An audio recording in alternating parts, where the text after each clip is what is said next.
Hello, welcome to Virginia Time Travel, your portal to Commonwealth's past, present, and future.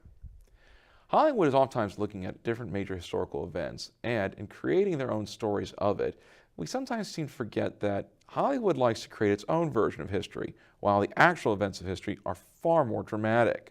Take, for instance, something that the majority of people who watch this program are rather well familiar with, that being the Cold War. The conflict between the United States and the USSR was something that, for literally an entire generation, the great fear was, it's the Russians attacking. Well, if you watch Hollywood, you'd swear the Russians were ready to go ahead and push the button pretty much at the moment of a sneeze. And for many people, that may have been very true. But sometimes Hollywood goes ahead and exaggerates the details.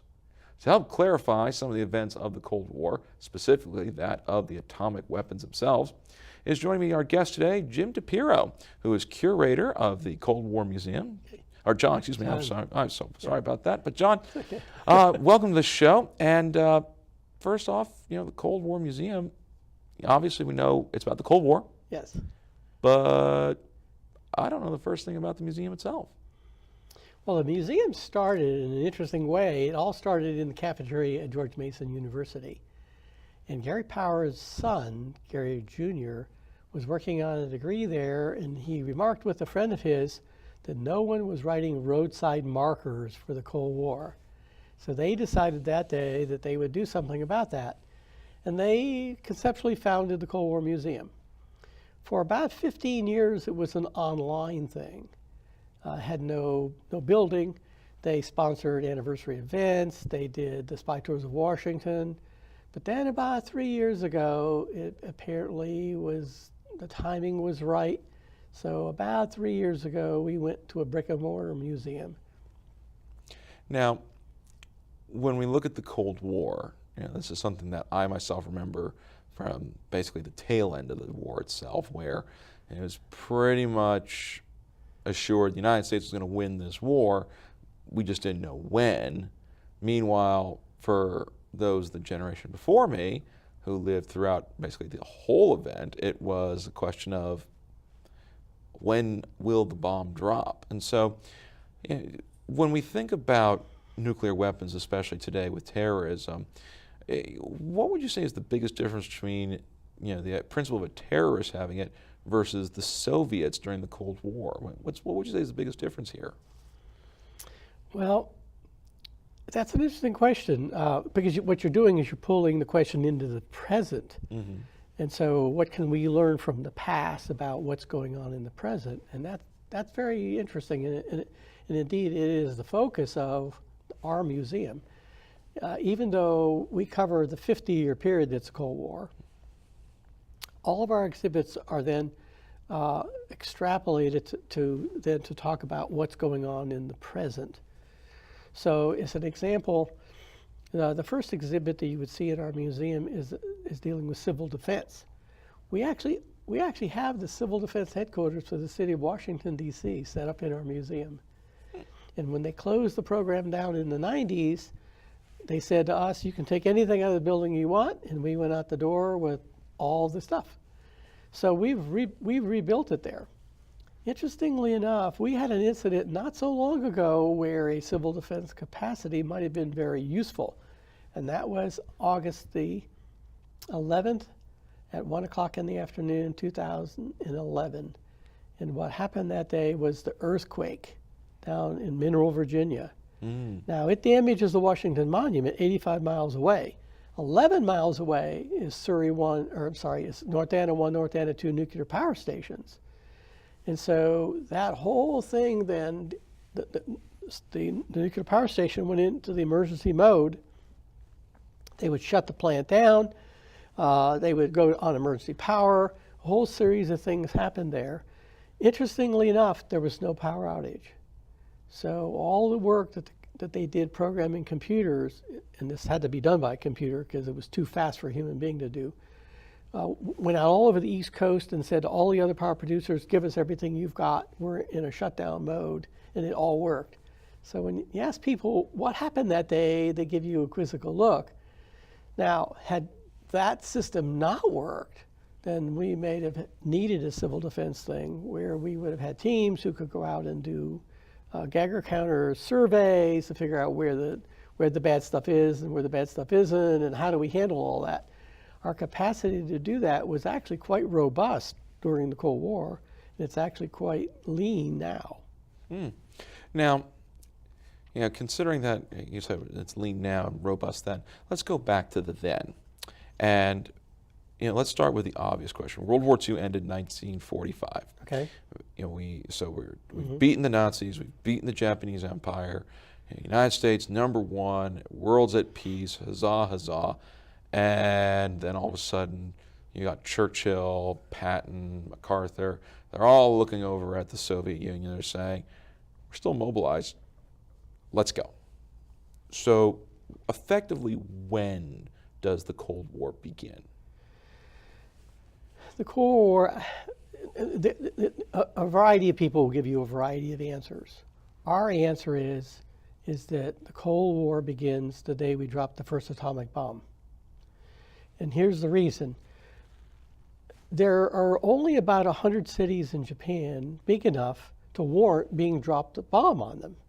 And so they had a committee who set the criteria, and the criteria was about 100,000 population.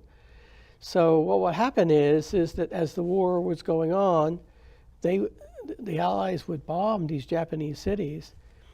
When LeMay ends up in the Pacific, his lament is, we're running out of cities to bomb. They're bombing a city about every other day, every 3 days. And they actually have to save some cities to drop the atomic bomb on. So it wasn't the Japanese that we dropped the bomb for their benefit. The Japanese were already trying to surrender. The dropping of the bombs on Japan were actually for the benefit of the Russians. It was to tell the Russians, we have the bombs and we're willing to use them. So the real Cold War starts when we drop the first atomic bomb in Japan. Now, once we drop the bombs, we become the superpower of the world. Right. And obviously, Joseph Stalin is thinking, well, I want that toy too, much like any little toddler who sees a kid with something else they want the same thing. Right. When do the Soviets get the bomb? Well, there's a lot of history on that, okay? But let's kind of connect some dots. Let's kind of go big picture a minute. So we dropped the 2 bombs on Japan. We've got 2 spares. So Truman's president. He's president for about another 7 years. When Truman leaves his presidency, we have 1,000 bombs. 8 years later, Eisenhower leaves his presidency. We have 20,000 bombs. The United States would ultimately get up to 32,000 bombs. Now, there's some definitional issues there. If you've got 5 components, does that equal a whole bomb? But basically, that's about where we are. And we're about that way not so long after Eisenhower leaves presidency. Now, the Russians are trying to catch up with us. And so about the same time that we hit, they're going to hit about the same number. The Russians will build a lot of bombs. Both sides are up in the ballpark of 32 to 34,000 bombs. Well, that would certainly wipe everything off the face of the earth a few dozen times over at this point. Indeed it would. Indeed it would. I mean, we just think about the damage of 1 bomb again. I'm just picturing 32,000. All I just see is a little mini sun. Imagine this. What if I came to you and I said I had 32,000 Volkswagens and I want to park them somewhere? Where could I find a facility big enough to park them? Tyson's Corner. So we're in these mega numbers is the point. So let's talk about another thing then. World War II ends. Right. The United States goes out in the Pacific Ocean, and we are starting to detonate now hydrogen bombs, not atomic bombs. First hydrogen bomb is about 1,800 times bigger than the bombs dropped on Japan, and it only uses half the radioactive material. So we're getting way bigger bang for our buck, okay? And that's what they're doing. And this is all going on out in the Pacific Ocean. So Bikini Island, those kind of places are where these hydrogen bombs are being blown up. Now, when they detonate the 29th bomb, a huge light bulb moment occurs. And the light bulb moment is strontium-90 in milk. Wait a minute. We're blowing these bombs up. The stuff is going up in the atmosphere. It gets rayed out. The plants soak it up. The cow eats the plant. The kid drinks the milk. ta-da, we've got radioactivity in the milk supply. So there's this flurry of activity. Treaties get signed with the Russians. No more detonating bombs in the atmosphere. If you want to detonate a bomb, you have to drill a hole, go down about 300 feet, put the bomb down there, fill the hole, detonate the bomb. Nothing gets out. So we stopped that kind of detonation at that point in time. Now you have a problem. If you can't drill a hole down 300 feet in the ocean and put the bomb down there because it'll fill with water. Right. So they come back to Nevada. So it's Yucca Flats. It's about 120 miles north of Las Vegas, and they begin detonating bombs there. And we have a map in the museum of Yucca Flats, and it's got these red dots all over it. There's 837 of them, and every one of those dots is a nuclear detonation. Well, that would explain where the giant ants come from in all those B movies. Indeed. So they start showing up. Indeed. And so, with that theme of the B movies of Hollywood comes out in the 1950s, 1960s. And of course, the big popular issue is the atomic weapon and all this radiation. And you brought up, kid drinks the radioactive milk from the cow that ate the radioactive plant. That got radioactive because of, detonating in the atmosphere. How obviously this became a big enough concern that you create treaties with it. I mean, is this something where we started doing campaign ads? Don't drink milk, drink something else, or? Well, what sort of happens there is that they're doing the detonations out in the ocean or out in the desert, and there's a lot of them. So, but eventually we get to September 1992, and what happens in September 1992 is another light bulb moment. Now, all nuclear bombs have got 5 components. So why are they blowing up all these bombs? Well, the reason is they're doing some engineering. So they're improving this component, that component, and then they need to test it to see if it's going to work. So they get to September 1992, and they're fooling around with the W-88 bomb. Nobody's ever heard of the W-88 bomb. But the smart guys are sitting in the conference room, and they say to themselves, we've reached 95% efficiency on all 5 components. Now we can spend another $1 billion to upgrade one of those components to 96% efficient. And what we get for it is another half a mile of tree blowdown. Is it worth $1 billion to spend that kind of money? And the answer is probably not. So they stopped detonating bombs. The United States has not detonated a bomb now since September of 1992. Now, they've got some computer systems where they can simulate all that stuff. But in terms of actually detonating bombs, they haven't blown up any since 1992. Now, there's some other things that are going to happen in here that we'll talk about a little bit more. But basically, what will occur is some things will happen that will result in START treaties and détentes and a bunch of things that we've heard about with those terms. And they're all kind of fuzzy back then. But essentially what's going to go on here now is that it's going to start to impact on the number of bombs. So what we ask then is when Obama becomes president of the United States, how many bombs does the United States have? And the answer is around 5,000. You go, whoa, wait a minute. We went from 32,000 to 5,000? And the answer is, indeed we did. Now there's another intriguing question, and that is the next president, a year from now, based on our time, how many bombs will that president inherit from Obama? And there's a new treaty. The press doesn't cover much on this, but you got to pay attention to the ball on this thing to know what's going on. But somewhere a year from now, Obama leaves presidency, we're down around 1,700 bombs. Whoa, big drop in numbers. Now, the Washington Post reported not long ago a Soviet compliance team in North Dakota looking at Minuteman missile silos. The silos are gone, the missiles are gone, the silos are full of dirt. We presume that there's an American team in Russia the same day, probably so. So this is all being done as part of the current treaties.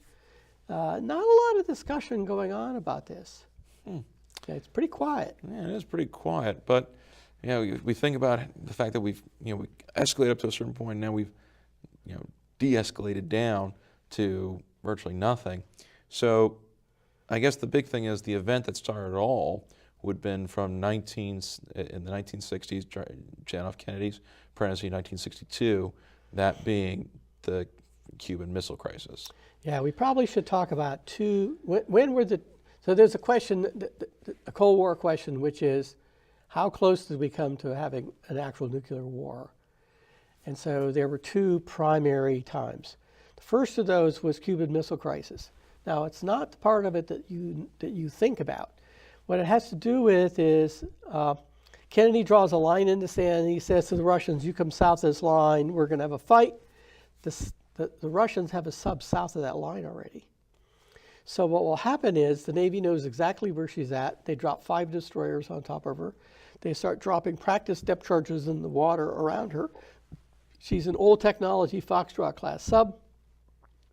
And so she's down for about 2 days, and then the batteries go down to 1%.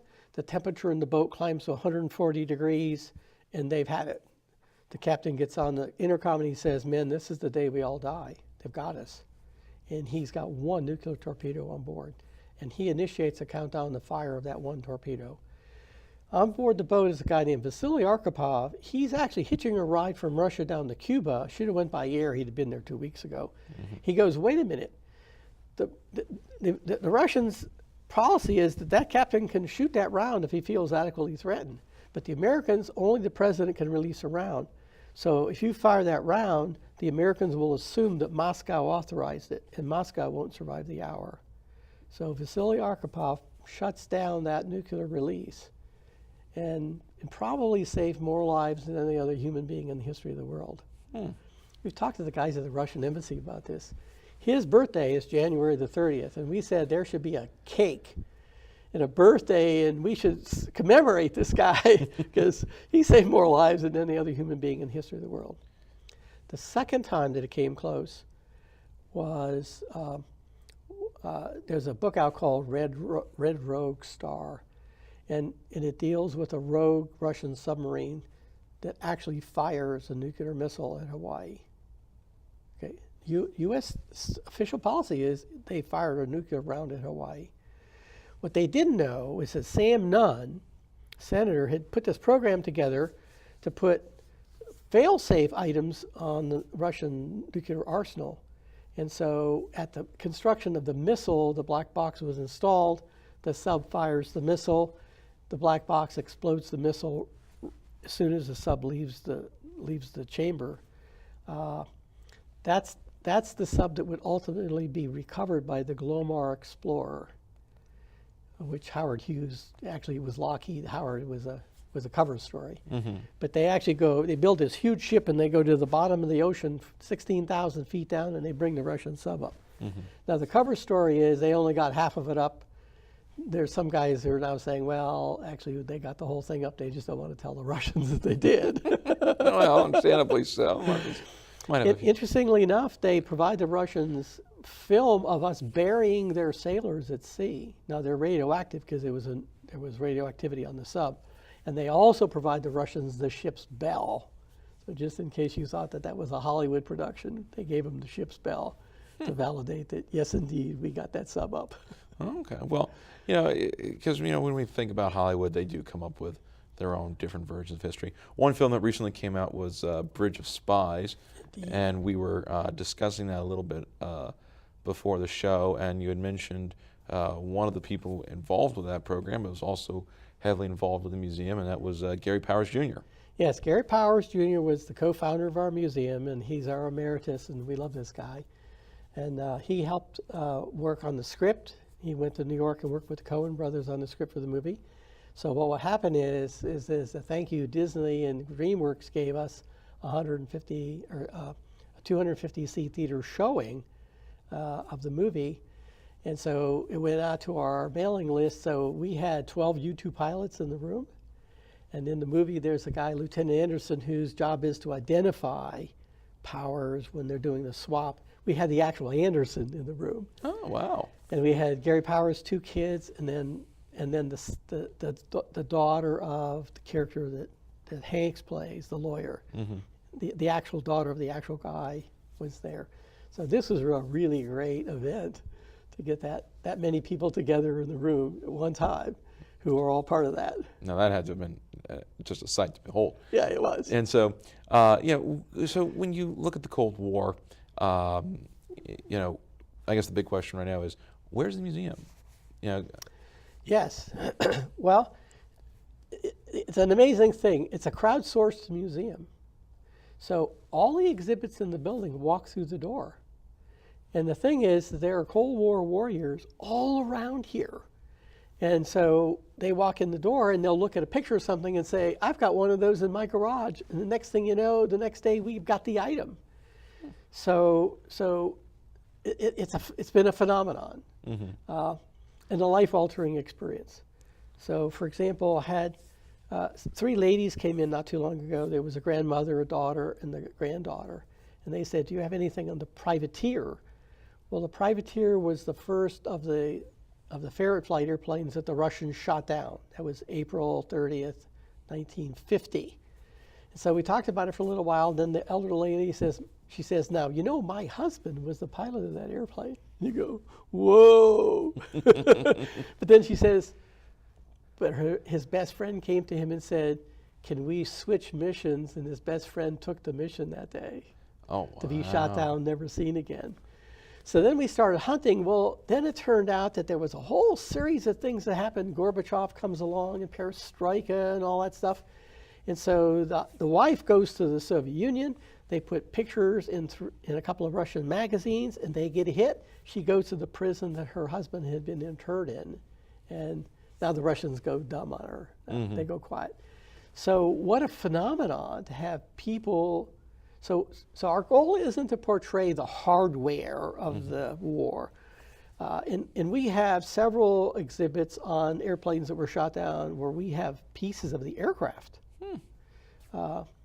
To include the one that was shot down over Cuba in 1962. That's another time that we really came close to having a shooting war when the Russians shot that U-2 down over Cuba. I mean, they were within hours of launching a strike on the Soviet Union. Wow. When that happened, yeah. So this is great fun because every day, someone comes through the door of the museum who has a story to tell. And so now, where is the museum located? It's about 20 miles west of Fairfax here, out Route 66. So if you go to 66 and get 29 south, in a couple of miles you'll come to Venn Hill Road. Mm-hmm. Now we're on the old Venn Hill Army Post, and that's a whole other thing that we could talk about, because what we haven't talked about here in this interview is we haven't talked about aliens, we haven't talked about flying saucers. We haven't talked about using a huge antenna array. It was 250 acres. It was 3,000 telephone poles that they used to track Russian submarines. Oh, wow. And even till this day, it's very quiet that any of that was happening out there. But the post itself, we're in one of the original 3 barns mm-hmm. where they intercepted the purple code of the Japanese during World War II.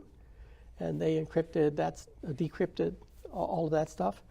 The post was the home of Monitoring Station 1. Mm-hmm. So Edward Snowden, National Security Agency, all that stuff flows right through those buildings. Mm-hmm. Well, that's amazing to think. You know, that's just how close you are, and you know, it's just like it's kind of like just like that way in the Cold War is the image of, you know, cornfield, and then all of a sudden, out comes the silo and out goes the missiles. Yes, like, exactly. The day after, from the 80s when you saw that. Sometimes people will say to us, were there any underground caverns? Where's the secret stuff? And we go, oh, yeah, sure, right. And then a guy came in one day and he said, I used to have an office right next to this window here, and I looked out at where this field was, and there was some things out there. He said, when they're getting ready to close the base down, this cement truck pulled up, and it dumped a load of cement into this hole in the ground. And he said over the next 2 weeks, 200 cement trucks came out there and dumped all this cement down in there. And he said, I don't know what's down there. I said, neither do we. Well, we now know something's down there. But something's down there. So, And it took 200 cement trucks to fill the hole. One can only imagine what's actually in there. Well, John, thank you so much for Okay. telling us about the Cold War Museum, at least getting us a good little scratch, a little hole in the ground, so to speak. Come out and see us. And we'd certainly love to come out. And we'd like to go ahead and thank you for coming out today with a small little token.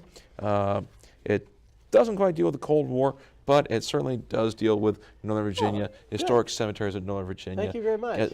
Who knows, maybe somebody was being a cover story for the Cold War itself. You never know. You never know. But when we think about the Cold War, certainly the idea of the Soviet Union and the United States coming blow to blow and possibly delivering what could have been a nuclear holocaust is something that, well, every student does learn at one point in time in history. Whether or not they remember it and realize its importance is another story.